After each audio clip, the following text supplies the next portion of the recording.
are trying a lot of new things right now, considering we're all sort of stuck inside.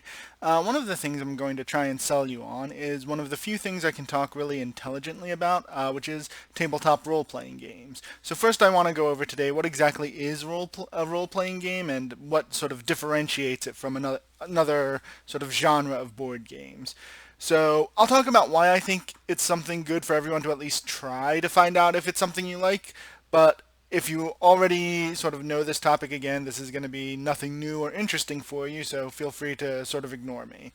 Specifically, we're going to talk about tabletop role playing games, and while there's a whole lot of good stuff that you can find on the console or PC RPG space too, this is really going to focus on the in person with other people dynamics. So, the most famous tabletop RPG is Dungeons and Dragons, but there's a system for pretty much any genre, from modern horror to the far future, and there's even systems that are specifically meant to sort of evoke the feeling of playing in an existing world, like Star Wars, and I think there's even like Doctor Who. So if there's something you want to try, there is probably a system out there that will let you try it and experience it. So, defining an RPG is pretty hard. I'm going to use a definition that focuses on three things. My definition is basically that the player controls a defined character with a specific identity and interacts with the world to tell a story. So let's break down all three of those parts. By a defined character, I mean that the game has rules that define how your character interacts with the world. These are concrete facts about your character. They're defined by the game, and they're the mechanical underpinnings that determine what you can and can't do and your odds of success. So it's different from being some sort of overseer who controls the city or who pushes blocks. It's you have a person and they exist in the world. So now we get to the specific identity part of that character. This comes into play because just like in real life, your character is more than the sum of their physical and mental interactions with the world. You have an abstract identity saying who you are in this world that is divorced from pure physics or chemistry. These are things which you don't need rules to tell you about your character.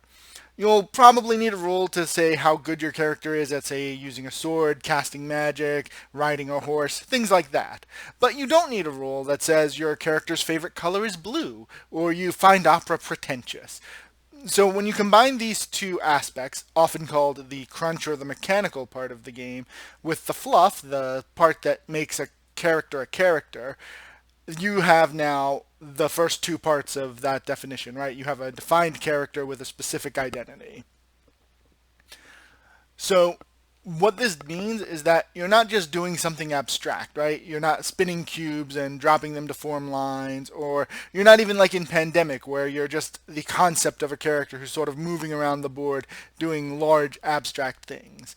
Your character in a tabletop RPG is going to interact with the world on a level very familiar to you, from staying at an inn, talking to people, and then you'll even get to more fantastic things like slaying dragons, but that you, as a human being, can kind of relate to the idea behind that. Alright, so you have characters and they take actions, right? So you need someone to interpret what happens to create a story. There are a lot of terms for this person. I prefer game master, but you'll also hear them referred to as a storyteller or dungeon master, and probably a couple other terms.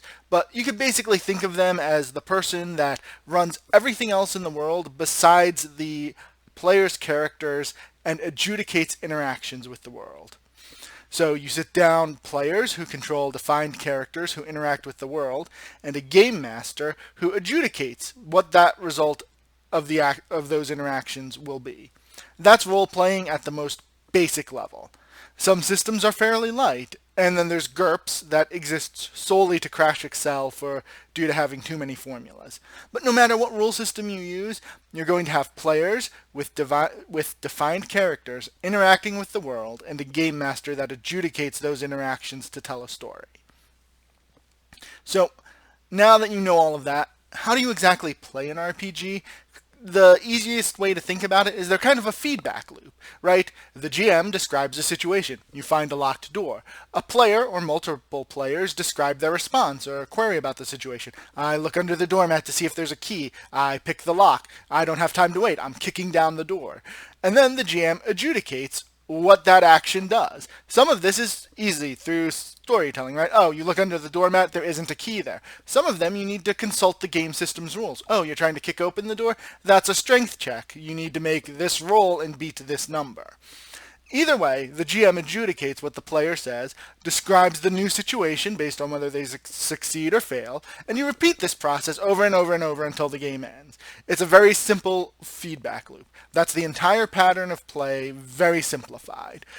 It's a much more freewheeling style of game than a lot of board games, but it's also a lot more defined than what you would do as children as make-believe or with Calvin Ball, right? So that's conceptually how to play these games. The next obvious question anyone asks about a game is, well, okay, now I know how to play, but how do I win? And here's probably the place where RPGs differ from classic board games the most. The goal of the game is to tell a story and not get the game to a win-loss state. Now, this is hard to sort of differentiate because if you as a player, your character wants to win, right? You want to save the princess, you want to beat the dragon, you want to escape town from whatever terrible thing is happening, right? But escaping or beating the dragon isn't a win. It's a story with a happy ending, but it's not a win-loss, right? You are not competing against the game master. Likewise, the game master or storyteller isn't trying to set you up to lose. They're trying to tell a story. And you can have protagonists who succeed and tell a great narrative. Or you can also have protagonists who fail and also tell a really good story. A lot of classic tragedies, the hero fails. And that's still a great story. So one of the biggest things to remember when you want to try your first RPG is that failure can be fun. And honestly, since these are fake people existing in a fake world, sometimes it's okay to fail and just sort of see what happens, experience failure. So, especially because the point of a role-playing game, or really any tabletop game of any sort, is to sort of get together with your friends, or even strangers, and have fun. In RPGs, that fun comes from telling stories together, as opposed to board games where it's more of a mechanical exploration of a game. Anyway, that's my very basic primer on what is an RPG, and later on we can talk about why I think everyone should at least try it once, right? So again, an RPG is a game in which a player controls a defined character with a specific identity and interacts with the world to tell a story. So again, that's probably the most basic, so you want to play a role-playing game introduction I can do. Once I find a good structure on what to tackle next, we'll talk some more. But anyway, have a good and safe weekend.